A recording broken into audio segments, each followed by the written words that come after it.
Olá! Hoje nós vamos falar sobre cotas para as mulheres em empresas, em altos cargos de empresas. Isso porque hoje, apesar de nós sermos a maioria da população brasileira, ainda não somos justamente representadas nesses espaços, também na política, também nas empresas. Bom, para falar sobre isso, eu convido hoje a diretora de Relações Governamentais do Mulheres do Brasil, Lígia Pinto. Ela também que é professora da Fundação Getúlio Vargas. Ela vai falar um pouquinho também sobre as soluções para a gente tentar promover a igualdade de gênero no Brasil.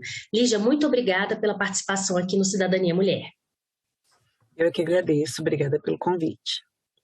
Bom, Lígia, saiu há pouco uma pesquisa até do Estado de São Paulo, Jornal Estado de São Paulo, que mostra que cargos de diretoria executiva, as mulheres nas maiores empresas do Brasil, as que reúnem o maior volume de dinheiro no país, mulheres só ocupam 13% em média desses cargos de diretoria executiva. Já nos conselhos de administração, essa taxa sobe para 16,4%. Ainda temos muito trabalho, né, para conseguir essa igualdade de gênero nessas empresas, e se elas são as grandes empresas do país ainda não dão o exemplo, imagina nas menores empresas, não é isso, Lígia?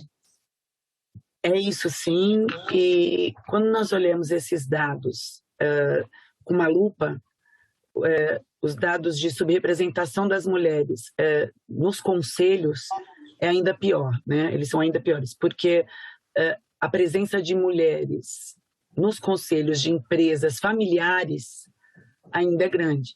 Então, por vezes, aquela mulher está lá e foi indicada para uma vaga de conselho em função de vínculos familiares, né? Não fosse ela filha do fundador, né, tal, ela eventualmente não estaria lá.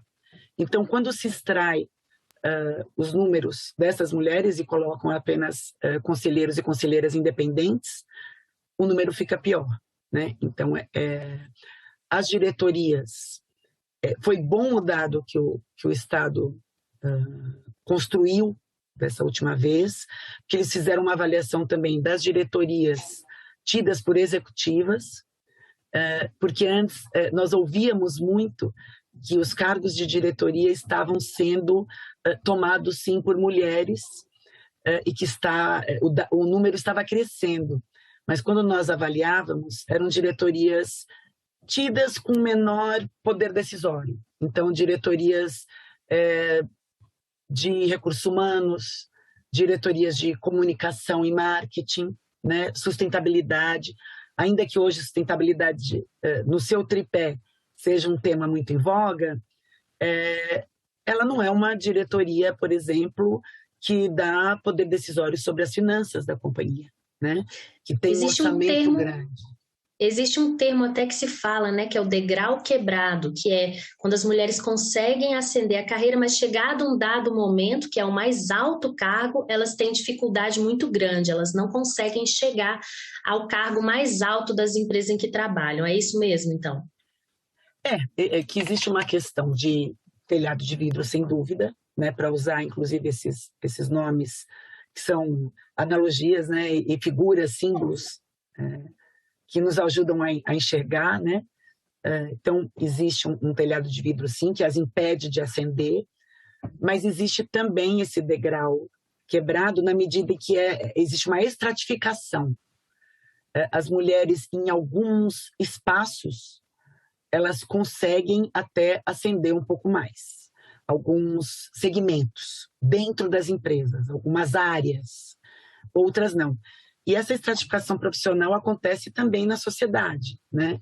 Quando nós olhamos, nós vimos que espaços profissionais mais bem remunerados, né, mais prestigiados, eles estão com os homens. E os outros espaços, principalmente aqueles que têm menor remuneração, com as mulheres, né? A gente vai falar, bom, chame a enfermeira, né? Chame a professora primária. É difícil a gente enxergar, né, um homem enfermeiro, um homem professor primário. Ao mesmo tempo, ainda fazendo remissão a esse uso da linguagem, né, vamos falar com o engenheiro da obra. Ninguém fala, vou falar com a engenheira da obra, né? Porque o espaço da engenharia, das finanças, até da tecnologia, está muito adstrito aos homens, né? Então, essa estratificação que acontece nas profissões, na sociedade, acontece também nas áreas dentro das empresas. Reflete, né? Agora, você estuda esse assunto, essa questão, desde 2002, pela FGV iniciou esses estudos, e você vem percebendo alguma mudança, nem que seja muito discreta, mas uma ascensão das mulheres, a entrada de mulheres em cargos e em funções, em profissões que antes eram muito masculinas? Existe uma evolução aí, mas ainda tímida. É isso? Eu acho, sim.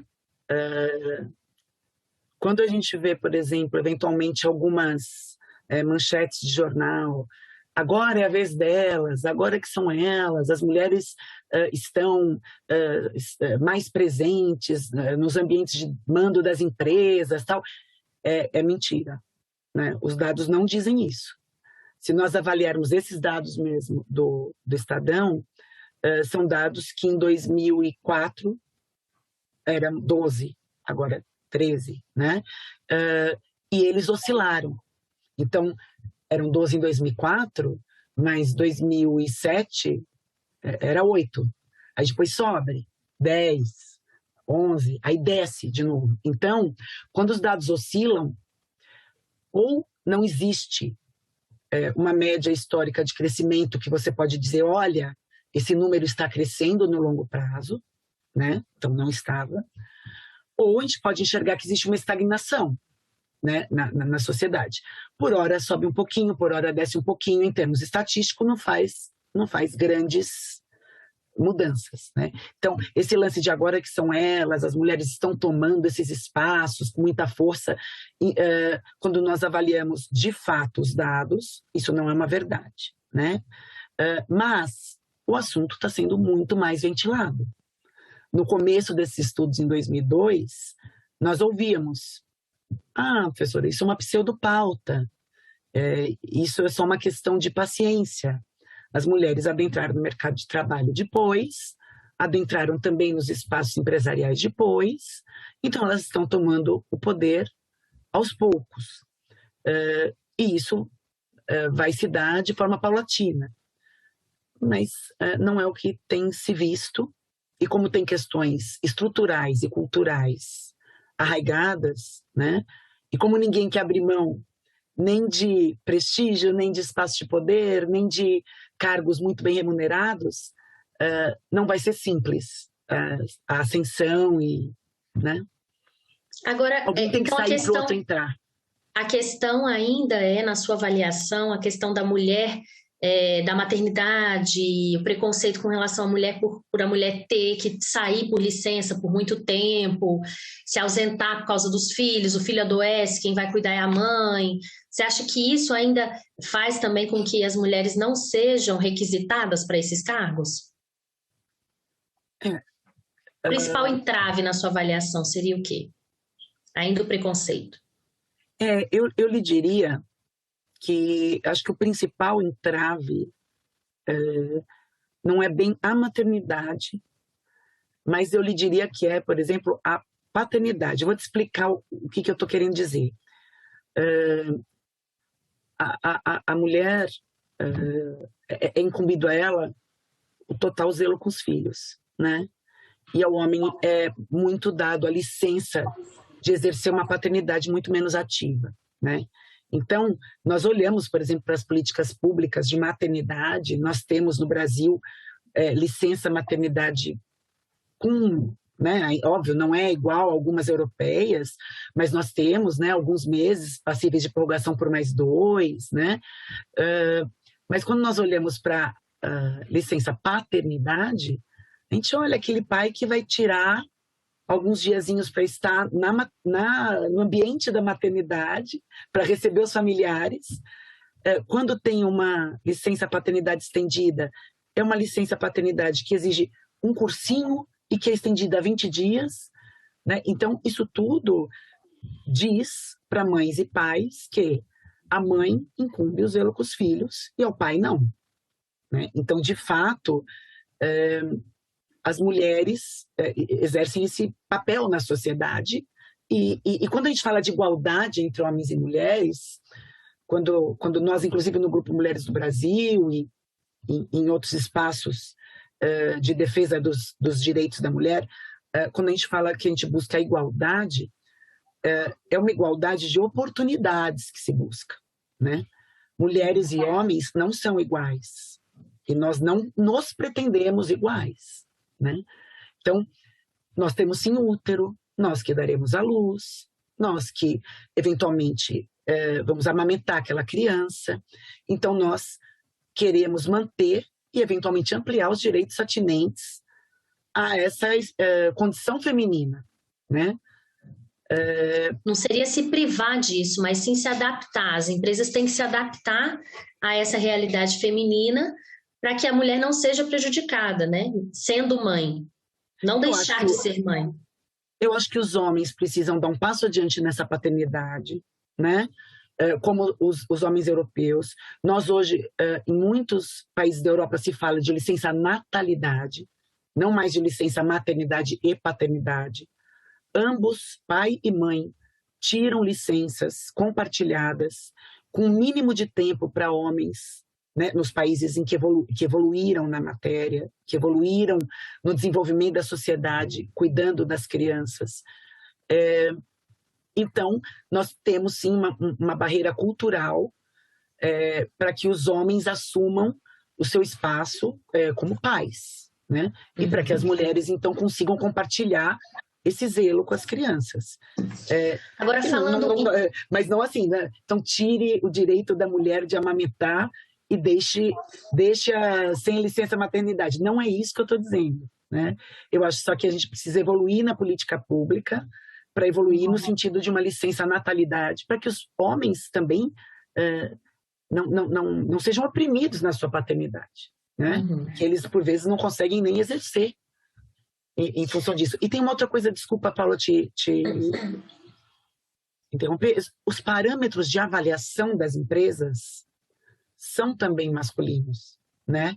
Então, eles levam em consideração um ser humano que é homem, que é diferente da mulher.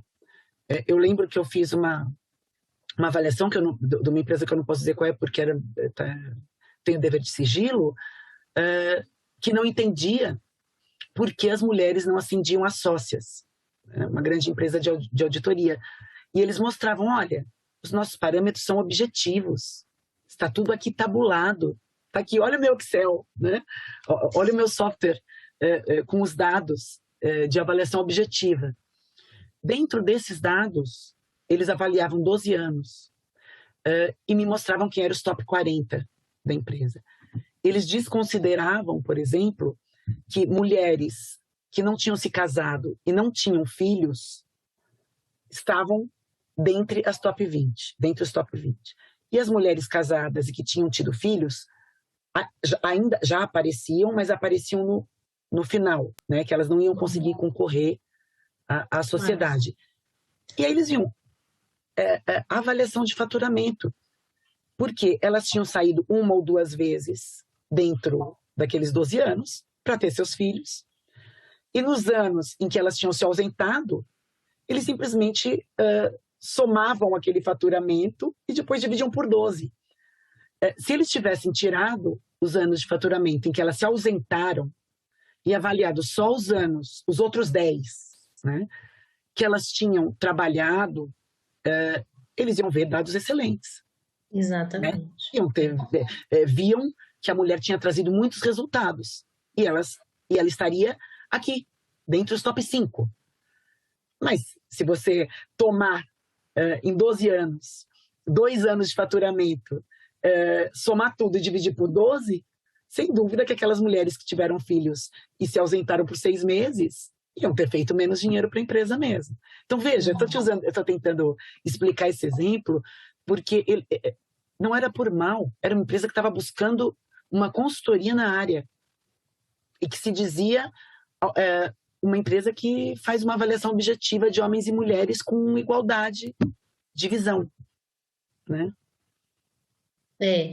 Agora sim, a União Europeia, mais uma vez, chegou à frente, né? Além dessa licença natalidade que você citou, no mês de junho agora, eles criaram uma cota, aprovaram uma cota de 40% nos assentos dos conselhos de administração e de 33% nas cadeiras executivas de grandes empresas para mulheres, né?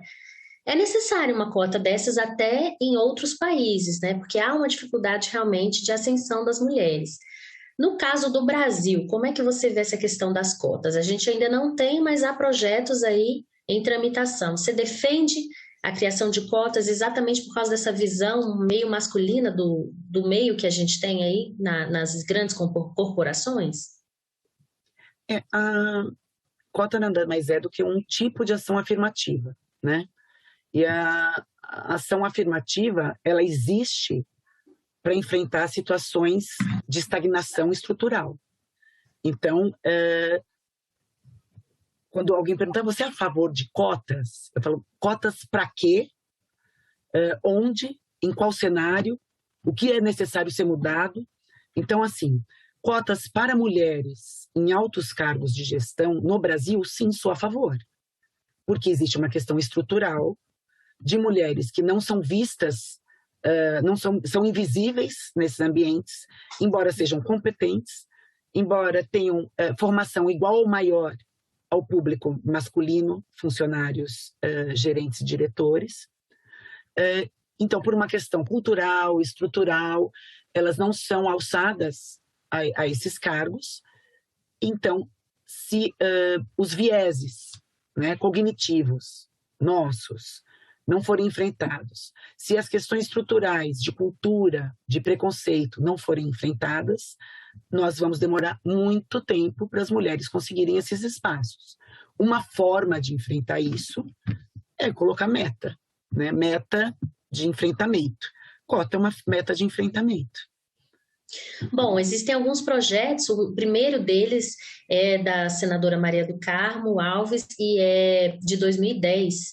E ele coloca exatamente uma cota também para mulheres em empresas, em altos cargos de empresas, mas ficou faltando aí a questão da punição. E aí veio um projeto que aperfeiçoa isso, que é da deputada Tabata do Amaral, que está na Comissão de Trabalho lá na Câmara dos Deputados. Na sua avaliação, tem que ter uma punição para as empresas que não atingirem essa cota, senão a proposta ela não vai ser efetivamente aplicada? Primeiro, Vocês defendem assim, a punição? eu defendo a punição, mas a gente tem que avaliar com cuidado que tipo de punição. Então, por exemplo, não substituiu a vaga de um homem por uma mulher, a vaga fica desocupada até que seja ocupada por mulher, né? Então, algumas punições, entre aspas, podem ser feitas no sentido do conselho não estar completo, de algumas formas que no ambiente Situações, corporativo, né? são mais aceitas, né? Não estou falando de aplicar multa, né? Então, o que eu acho? Eu vi esse projeto, o 112, lá em 2010, nascer, e naquele momento o discurso era muito incipiente, não havia dado suficiente, nem debate suficiente para as cotas virem com força, inclusive com capacidade, possibilidade de punição. Era um projeto que versava apenas sobre o ambiente público, né, de empresas estatais, sociedade de economia mista, né? Então, ela não conseguia, a sociedade não conseguia trazer o mercado para esse debate. Eu estive presente na audiência pública, a exposição de motivos cita o nosso trabalho da Fundação Getúlio Vargas, com a FEA USP, e naquele momento estavam conosco representantes, por exemplo, do IBGC, Instituto Brasileiro de Governança Corporativa, né, da Bolsa de Valores, e naquele momento o Instituto Brasileiro de Governança Corporativa, por exemplo, era contrário ao estabelecimento de cotas, era totalmente contrário, até enxergava que falar de inserção de mulheres e ascensão de mulheres era um discurso que era contrário à meritocracia. Era o momento 1 do debate. E aí nós conseguimos hoje explicar que o sistema não é meritocrático. Se o sistema fosse meritocrático, nós estaríamos dizendo que só existe mérito na sociedade em homens brancos de 65 anos. Apenas eles têm mérito na sociedade, porque são eles que ocupam 90% praticamente dos espaços de poder no ambiente público e no ambiente privado. Nós sabemos que não só os homens brancos de 65 anos são pessoas capazes e que têm mérito de transformar o país, de transformar as empresas, de gerar inovação.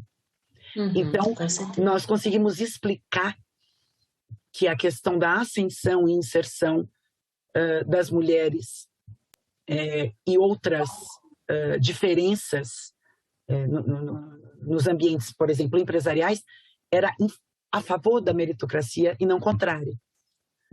Então, naquele momento, não tinha como ter punição de qualquer forma. Né? Mas houve uma evolução, e você acredita que hoje as empresas estão mais, aceitam melhor essa ideia de cota, ou ainda é uma coisa que, inclusive a proposta está parada na comissão de trabalho, ainda aguardando um relator. Você acha que existe ainda uma boa resistência, ou as empresas estão começando a internalizar isso e tentar estudar uma forma de aplicar essas cotas? Bom, o que eu sinto é que sempre existe um pouco de aversão do discurso do mercado ao discurso de cotas, né? Porque parece que o discurso de cotas é uma tentativa de um intervencionismo estatal na forma do mercado gerir as grandes companhias. Tal. Então, a gente, quando conversa com executivos, com executivas, muitos deles se incomodam um pouco com a ideia de existir uma legislação de cotas e punição em função de descumprimento, né? Imposição de CVM com punição para empresas, para companhias abertas, né? Então, quando a conversa se dá nesses termos de obrigatoriedade e de punição por descumprimento, eu sinto que ainda existe um pouco de desconforto do mercado.